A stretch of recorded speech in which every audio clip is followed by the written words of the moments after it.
Buenos días a todos. Es un placer para mí estar aquí para tratar un poco de hablar de, como decía Miguel, un tema que yo creo que nos preocupa a todos mucho, que es la crisis de la democracia representativa, la crisis de los partidos políticos y el auge de los partidos antisistema, partidos populistas, partidos extremistas, depende la definición que cada uno quiera adoptar. Básicamente lo que voy a presentar es un poco parte de mi trabajo académico, que ha sido publicado, por ejemplo, en la revista de las Cortes Generales, la primera parte, también en otras revistas de lengua inglesa, y donde voy un poco a analizar cuál es la realidad, por qué este auge, por qué esta crisis, y al final proponer un poco como posibilidad de debate cuáles pueden ser las soluciones a este problema. Pero me gustaría empezar mi presentación preguntándoles, ¿ustedes creen que el año 2018, el año pasado, fue un mal año?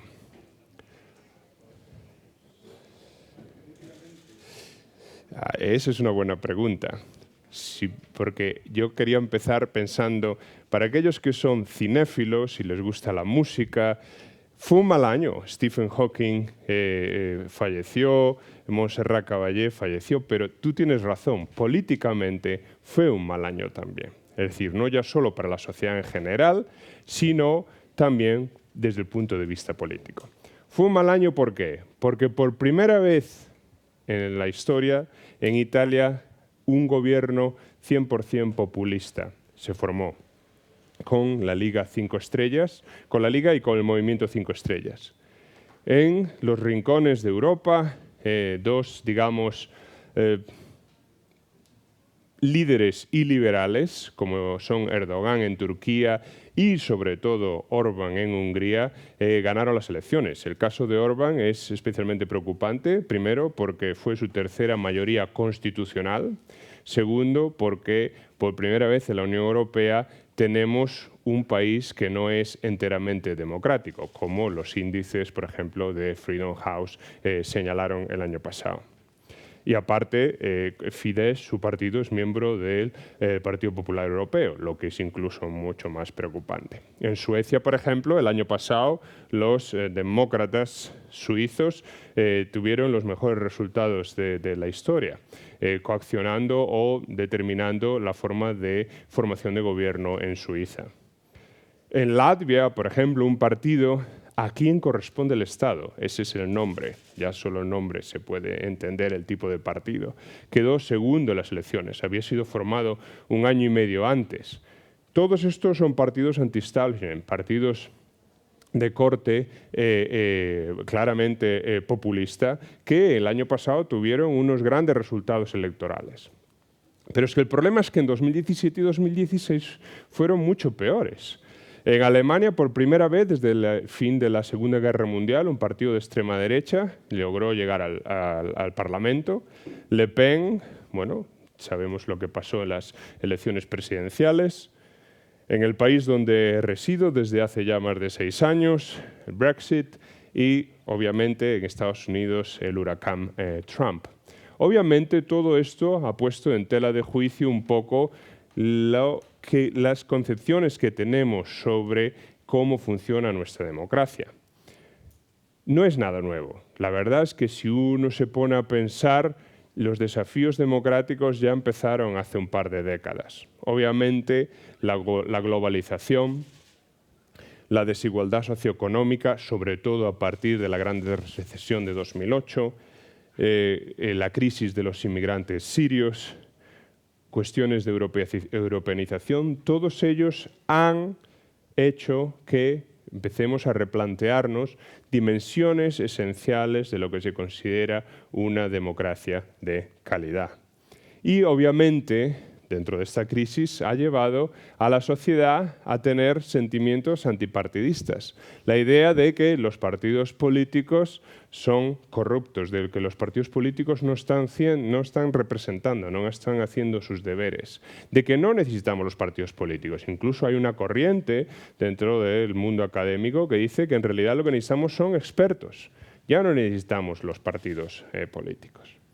Y lo cierto es que uno lo ve con los datos de la realidad.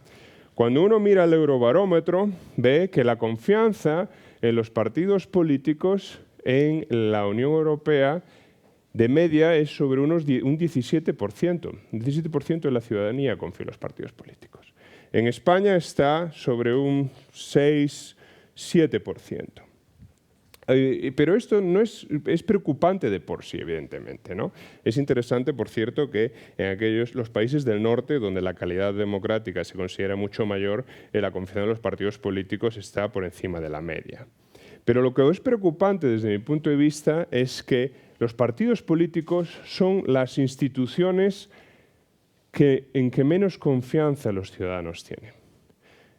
No solo los partidos políticos, las otras dos instituciones representativas, el Parlamento y el Gobierno, también tienen una baja confianza de la ciudadanía. Y el Ejército, la Policía o la Justicia, que no son representativos, porque no se eligen, no son ni siquiera, en cierto modo, responsables, en el sentido de que uno los pueda echar, son los que tienen mayor confianza en la ciudadanía. Y desde el punto de vista, si entendemos que la democracia es la representación, ¿no?, de los intereses, ¿no?, del electorado, esto, desde mi punto de vista, es incluso más preocupante. Cuando miramos, por ejemplo, al índice de corrupción de Transparencia Internacional, vemos que en la mitad de los países que ellos investigaron, los partidos políticos es la institución considerada más corrupta. En países y en democracias consolidadas, Estados Unidos, Canadá, Francia, el Reino Unido, España.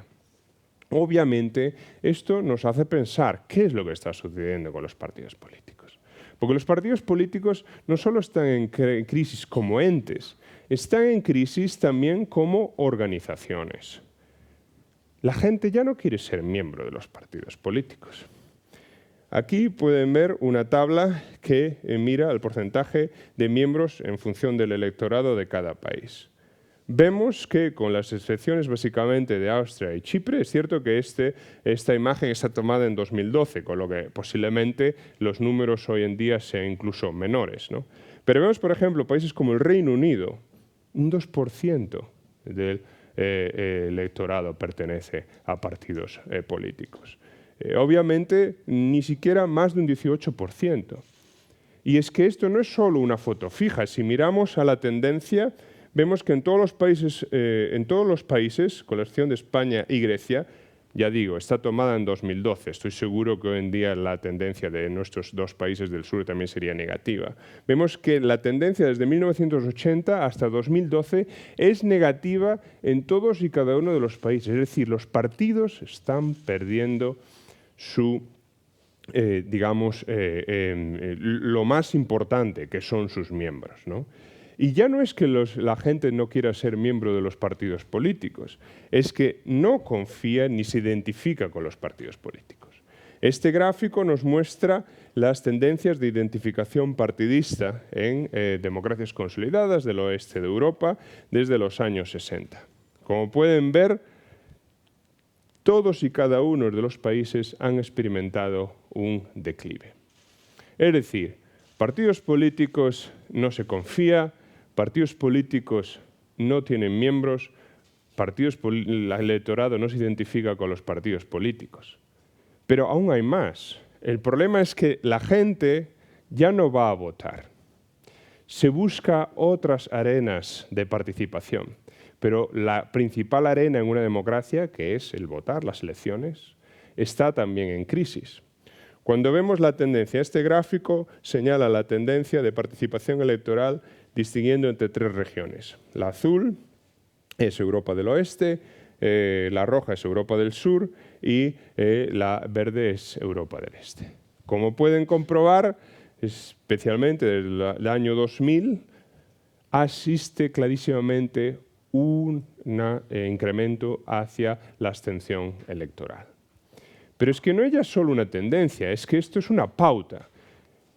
Si buscamos, por ejemplo, las tres elecciones desde los años 20, las tres elecciones que mayor abstención electoral han tenido en las democracias consolidadas, lo que vemos es que el 50% de las elecciones con mayor abstención electoral se concentran en los últimos 18 años.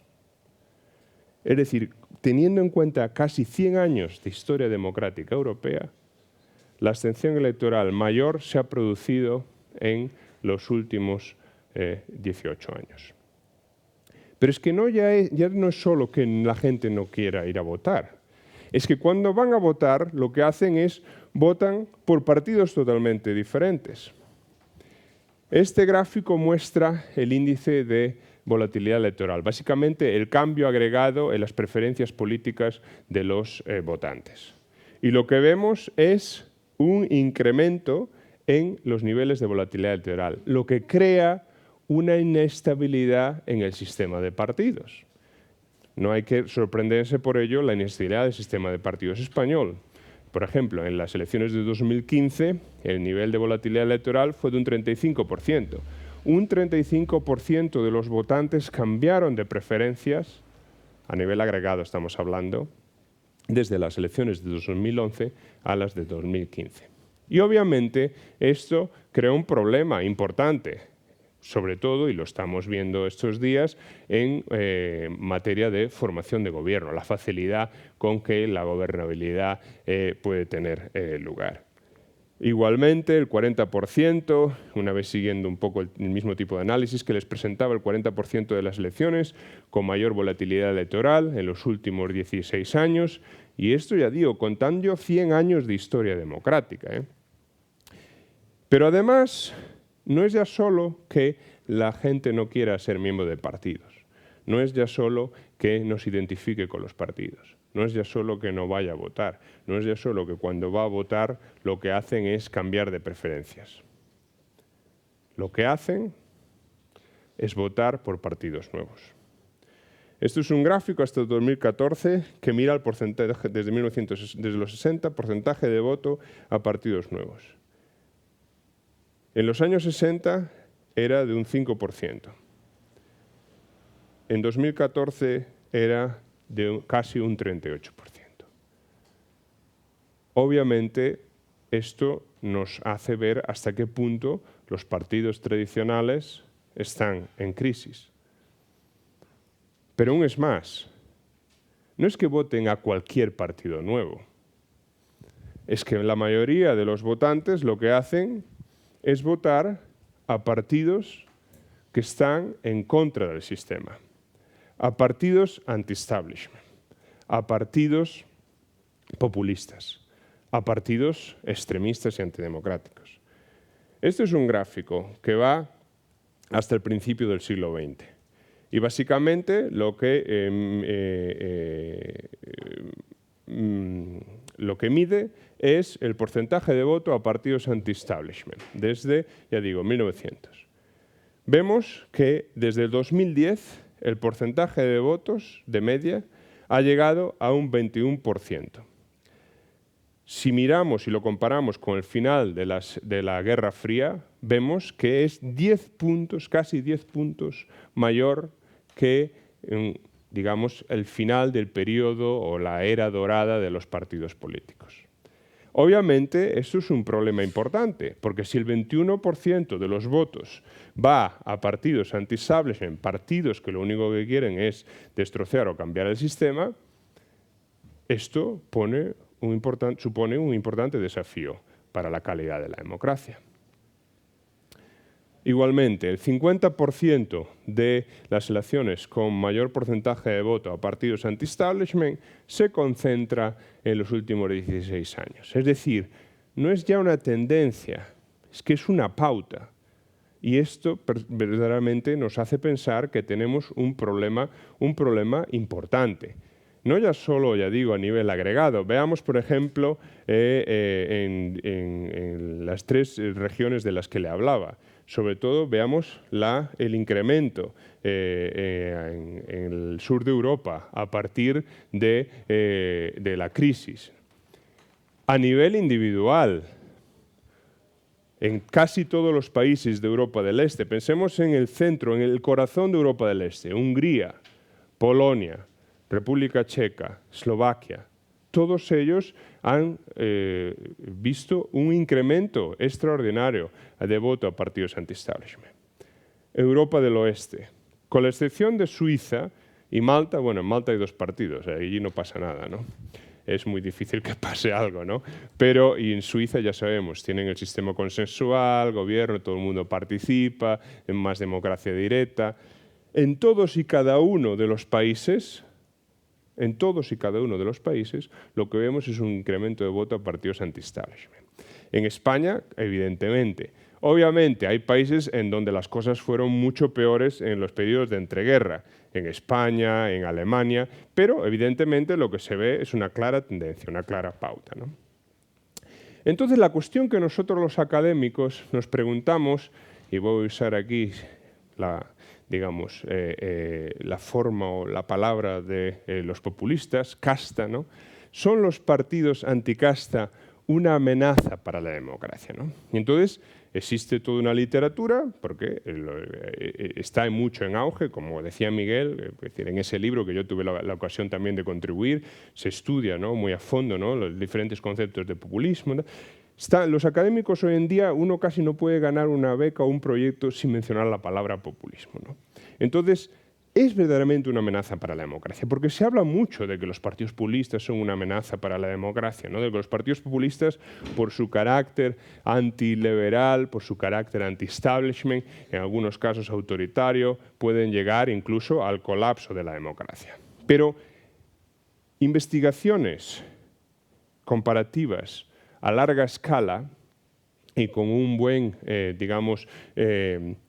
periodo temporal, no hay muchas. Yo tuve la ocasión de, usando la base de datos que tengo en mi proyecto en el Observatorio de Sistemas de Partidos y Gobiernos, que está accesible en la web y que llega hasta la Segunda República Francesa, estudia todos los sistemas de partidos democráticos desde 1848, recopilar datos de voto a partidos anti-establishment. Y con un colaborador, José Rama Camaño, de la Universidad Autónoma de Madrid, acabamos de nos han aceptado un artículo en Representation, que será publicado dentro de poco, en donde miramos justamente a esta relación. Miramos a esta relación para todos los partidos desde 1950 a nuestros días y tanto Europa del Este y Europa del Oeste. Básicamente lo que hacemos es miramos a la relación entre partidos anti-establishment y calidad democrática y controlamos por diferentes factores. No voy a entrar en las tecnicalidades. Para aquellos que no están acostumbrados a ver este tipo de tablas, los gráficos, lo único que hay que ver es si los puntos tocan o no la línea vertical. Si la tocan o las rayas, quiere decir que ese factor no tiene importancia. Si no la tocan, entonces significa que sí que tiene un impacto. He aquí señalado el apoyo a partidos anti-establishment.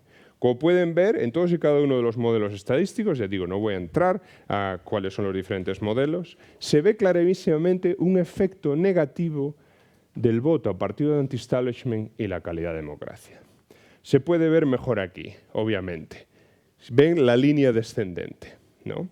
Clarísimamente y sin distinción de si estamos en Europa del Este o en Europa del Oeste, es decir, si estamos en una nueva democracia o una vieja democracia, el incremento de voto a partidos anti-establishment reduce la calidad democrática.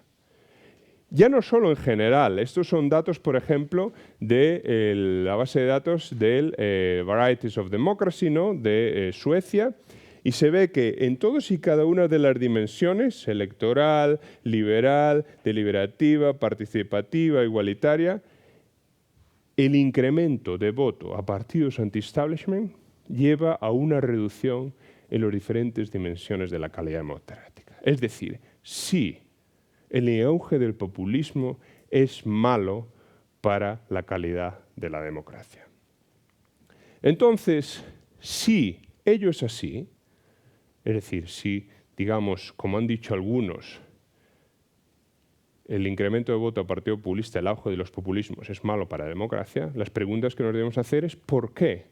¿Por qué este incremento de voto a este tipo de partidos? Bueno, hay muchas explicaciones. Hay quienes dicen que en realidad es simplemente la economía. Cuando la economía no funciona bien, cuando obviamente hay mucha gente que se ve desplazada, que tiene problemas para vivir día a día, lo que hacen es simplemente votar a alternativas. ¿Y quién ofrece las alternativas fáciles a problemas complejos? Los populistas, los partidos anti-establishment. Otros piensan que en realidad son los partidos políticos los que tienen la culpa. Es un poco la escuela europea, ¿no?, que inició mi preparador y mentor Peter Mayer. Un libro suyo muy interesante, Regulando el vacío, Alianza Editorial, que les recomiendo. La idea básicamente es que los partidos políticos han dejado de movilizar, ya no representan. Existe una gran distancia entre el votante y el partido político. Los partidos políticos ya no son esa, digamos, cadena, no están en la mitad de la cadena que lleva desde las preferencias políticas hasta la implementación de las políticas, ¿no? La distancia entre partidos políticos y votantes es muy grande, hasta el punto de que lo que han hecho los partidos políticos se han cartelizado y lo que han hecho es buscar un refugio ante este distanciamiento dentro del Estado. Lo que ha llevado a algunos autores, bueno, aquí se ve clarísimamente, por ejemplo, un simple indicador, la dependencia estatal en materia de financiación. En España, pero no solo en España, el 80% de la financiación de los partidos políticos proviene del Estado. Y ello genera un problema. ¿Por qué? Porque los partidos políticos ya no necesitan tampoco al votante. Digamos que es un rechazo mutuo, ¿vale? Porque ya tienen las arcas llenas, ¿no? Entonces, esto ha llevado lo mismo en términos de regulación. El incremento de la regulación de partidos políticos se ha incrementado en todos y cada uno de los países. Los partidos políticos, ante este distanciamiento, ante esta crisis, lo que han hecho es, como el avestruz, meter la cabeza en el suelo y defenderse a través de, bueno, si nos metemos en la Constitución es muy difícil de cambiar, nosotros nos garantizamos nuestra supervivencia. Y ha llevado a muchos autores, como decía, a hablar de que en realidad los partidos políticos ya no son entidades representativas, sino lo que son utilidades públicas. Lo que hacen es representar al Estado, pero no a los ciudadanos. Y obviamente, ante este fenómeno, lo que sucede es que los votantes buscan otras alternativas, ¿no? El votante no es tonto y entonces ve que como los partidos políticos no están cumpliendo su función, pues lo que buscan es a otros partidos. Los partidos políticos tradicionales buscan a otros partidos que les ofrecen respuestas que ellos están buscando. Otros piensan, y esta es más la escuela americana, que en realidad es la sociedad. La sociedad está cambiando. Y los clivajes de clase, de religión, la globalización, la secularización, han cambiado el panorama social, ¿verdad? Y en este sentido, obviamente, lo que se produce es, bueno, los partidos tradicionales ya no tienen esas bases fuertes de voto y estos votantes lo que hacen es, se van a otros partidos, partidos nuevos, partidos anti-establishment. Y después están los que dicen que en realidad es la crisis económica. Ya no es el desarrollo económico, sino que importa es la crisis económica. La crisis económica, como la gran recesión, que es más que una crisis económica, es una crisis política, es una crisis cultural, es una crisis de valores, ¿no? Pues entonces lo que hacemos también con mi compañero José Rama es examinar todos estos factores. Utilizamos crecimiento del Producto Nacional Bruto, número de partidos, volatilidad electoral, controlamos por ejemplo, sistemas electorales, dependiendo del sistema electoral, el tipo de régimen, incluso la experiencia democrática, ¿no? Entonces, lo que se ve aquí es, primero, hablamos del desarrollo económico. ¿Qué importancia tiene la economía para el auge del populismo, ¿no? del voto a partidos anti-establishment? El puntito que representa, ¿no?, el factor económico está tocando la línea vertical, ¿verdad? Lo que significa que la economía no es importante para explicar el voto a partidos anti-establishment. Esto es una base de datos que va hasta 1848 solo para el oeste europeo, porque necesitamos un gran número de casos. Lo que sí son importantes son el incremento de la fragmentación, que en este caso se utiliza como un indicador representativo de la crisis de los partidos políticos, y de la volatilidad electoral, que se utiliza como representación del cambio social. se va a ver un poquito mejor en este gráfico. Aquí en este gráfico lo que vemos es la relación entre el número de la fragmentación y votación a partidos anti-establishment, volatilidad y voto a partidos anti-establishment. Por cada incremento de un partido en un sistema, en un país, lo que se produce es un incremento de 3,5 puntos en voto a partidos anti-establishment.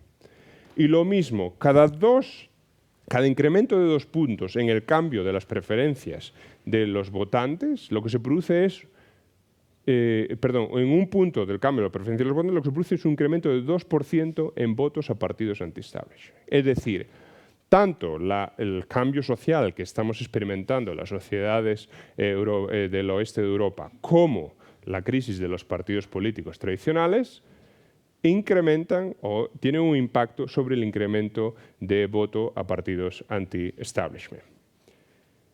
¿Qué pasa con la crisis?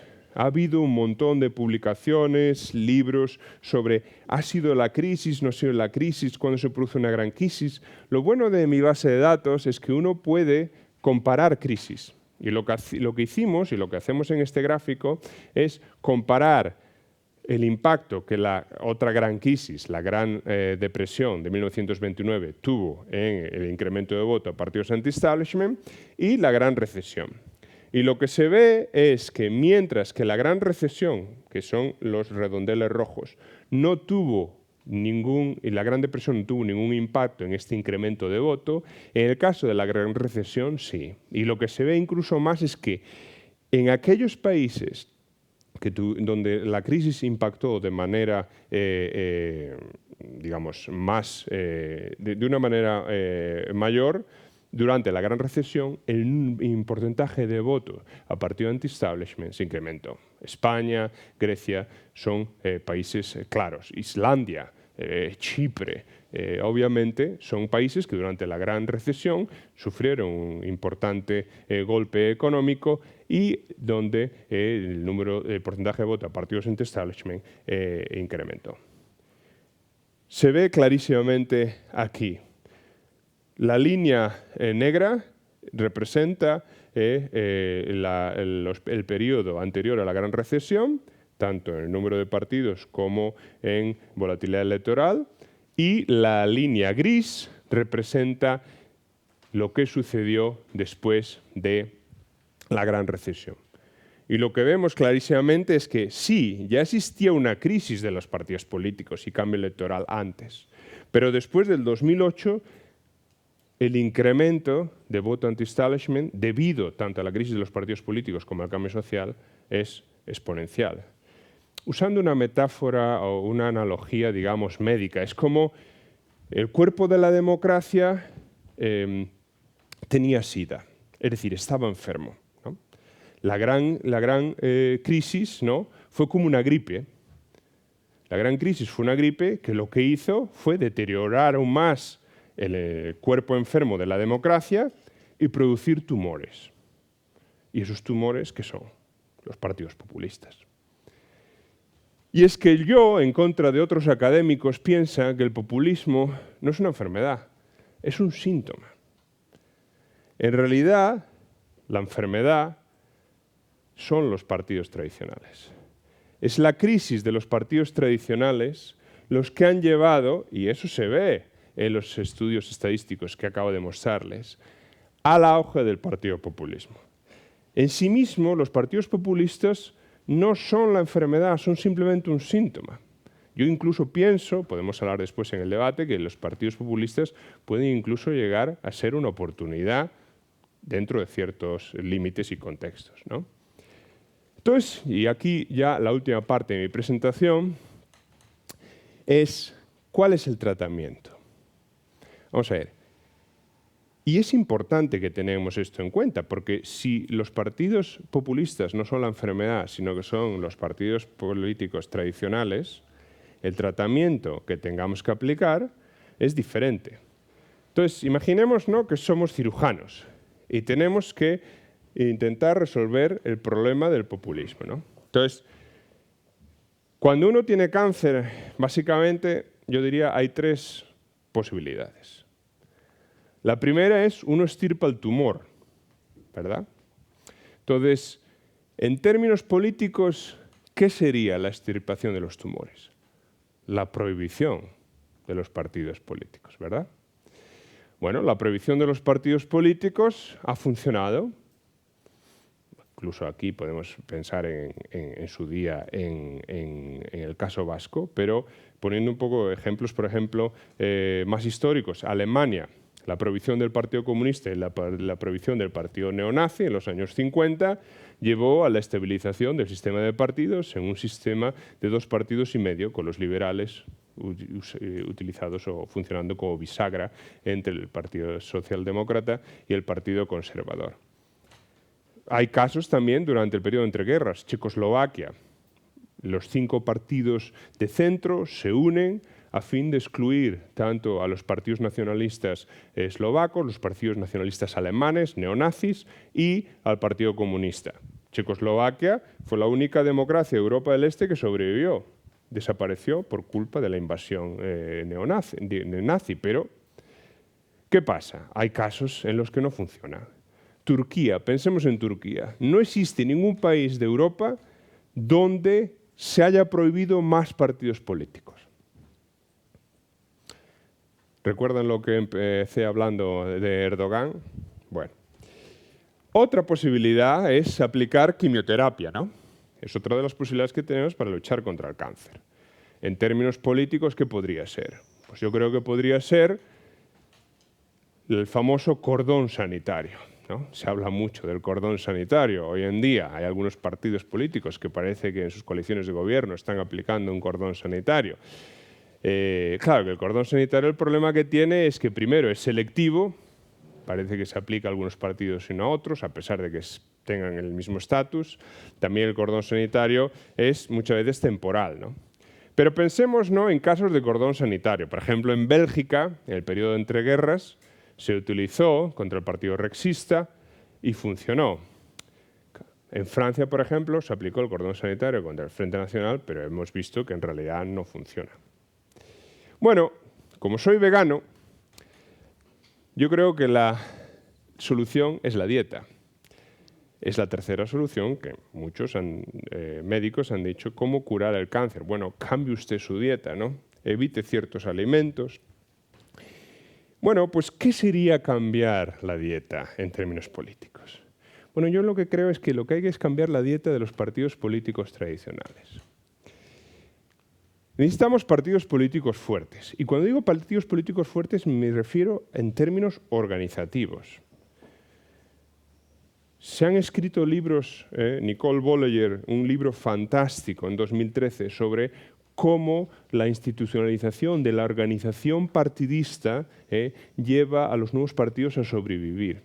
Margit Tavis, Europa del Este, la misma solución. Partidos de masas, es decir, el partido de masas que está en crisis, evidentemente, aquellos partidos que logran tener fuerza organizativa, parecerse al partido de masas tradicional, logran sobrevivir y ayudan al fortalecimiento democrático. Esto está probado científicamente. Necesitamos partidos que no prometan el oro y el moro, es decir, partidos que cumplan su programa. Uno de los grandes problemas que genera la desconfianza en los votantes es partidos que dicen que van a bajar los impuestos y después los suben. O lo que es peor, ni siquiera explican por qué ha habido este cambio en su programa. Es solo un ejemplo. Partidos responsables, ¿no? Partidos que, en los que hay casos de corrupción, tienen que hacer dimitir a las personas responsables por esa corrupción. Necesitamos partidos transparentes.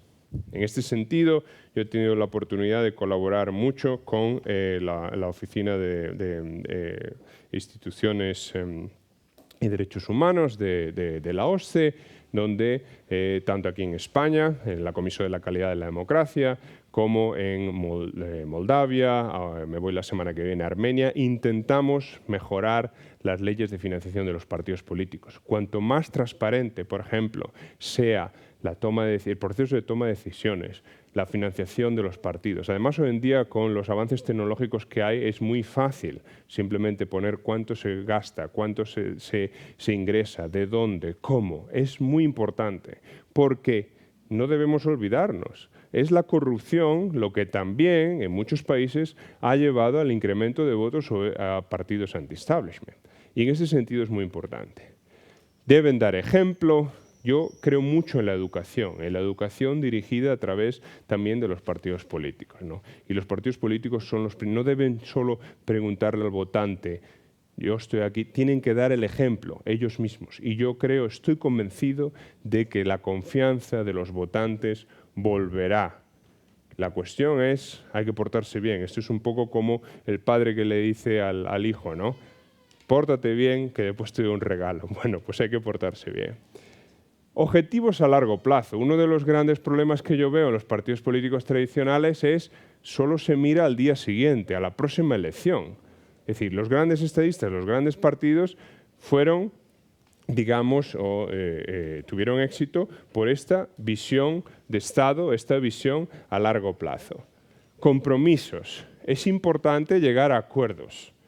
Lo que no se puede hacer, y pasa por ejemplo en este país, es que la ley de educación, por ejemplo, se cambie por cada gobierno. La educación es esencial en un país para determinar el futuro de ese país, un poco conectando con el otro punto que yo hablaba, ¿no?